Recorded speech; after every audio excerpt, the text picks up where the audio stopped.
I spent years day trading, constant screen time, sitting on the lower time frames, trying to get in and out of positions.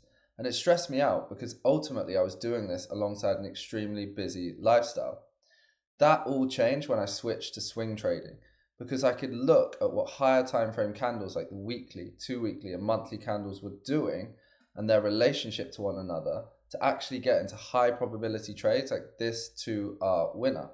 So let's look at why swing trading works and the specific benefits of swing trading versus day trading. So let's start with AUDNZD. This is the 12-hour time frame. So this prints twice a day. That means you have so much time to plot entries and get into the right moves. But it means very little on its own. So what we need to do is time entries on the 12-hour in combination with higher time frame candles. So I'm going to overlay the weekly, and this gives us some really important context. Now we see this bearish candle here. Price then breaks out below the low of the previous weekly range. So this is the entire weekly range overlaid on top of the 12-hour time frame. What happens next is crucial because price breaks below, but it closes inside the previous range. Now this makes this specific candle an accumulation candle, followed by a manipulation candle.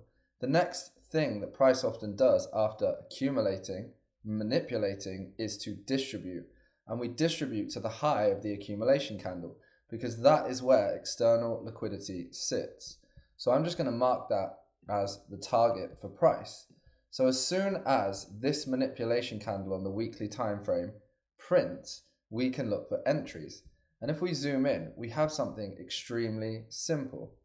Essentially, you get the formation, it's subtle, of an order block, and that sits right there. The reason it's an order block is because this bullish candle closed through it.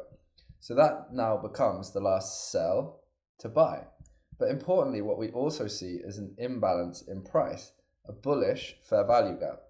And that sits between candle 1 and candle 3. It's an inefficiency in price that is likely to get filled. Now, why is it important? Because it is pointing in a bullish direction towards our higher time frame target. So on the 12-hour time frame, I can simply wait for this candle to print. Then I have so much time to set my entry at the formation of the fair value gap, covering either the swing point or the liquidation itself. I'm just going to cover the swing point for ease and take the trade to my higher time frame target. That's a 2R, and it takes literally 10 minutes a day to scope through different trading pairs to find entries like this. And that's why I love swing trading. Let's look at how it works on another pair. So this is Bitcoin, and it works just as well for Bitcoin as it does for Forex pairs. It's the exact same thing for gold and silver. So what do we see? Right here, we see price print a bearish candle. Instantly at this low, price liquidates the previous candle's range. So we get a potential manipulation in the market. We can then mark that. This is our potential manipulation. If we're expecting lower prices, price will trade into this bearish price leg into the internal range liquidity and then go lower. But it doesn't. It reacts up and then starts to consolidate. So it's showing that it does not want to go down. Then what we see is price closing. So this closes the weekly range, confirming that this is accumulation and manipulation.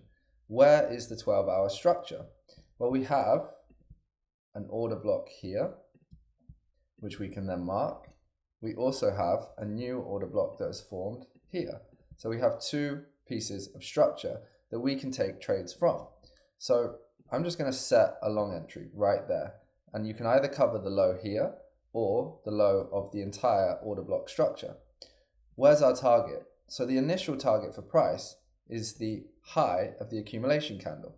So it's a very small R number, 1.26 R. However, we can also look up timeframes, and this is where the 2-week, the month, these bigger timeframe candles come into play. Well, if we're manipulating the weekly range, maybe we're manipulating the 2-week range. And if that is the case, then our higher timeframe target becomes the high of the previous 2-weekly candle. So this now becomes a 3.6 hour trade, which we can hold. And you see price tags this to the almost T and then drops away. So let's review day trading versus swing trading. So when it comes to day trading, you can sit on the charts for up to 6 to 8 hours a day. And you constantly have this feeling of FOMO, like you're missing out on the move in the market. And it just gets stressful. Compare that to swing trading. With this strategy, I can trade in just 15 minutes a day. That means way less stress, way less screen time. I just get on with my everyday life. And you can even do this alongside a full-time job. That means just checking the charts once or twice a day when the 12-hour candle closes. And if you want to check on, say, the 6-hour or the 4-hour for refined entries, there isn't that much more work to do. R multiples. Yes, you can get crazy R multiples on day trades, but if you're trying to get in and out of moves all the time, it just depletes your confidence, and sometimes you end up just taking 0.5R or 1R scalps. Compare that to swing trading.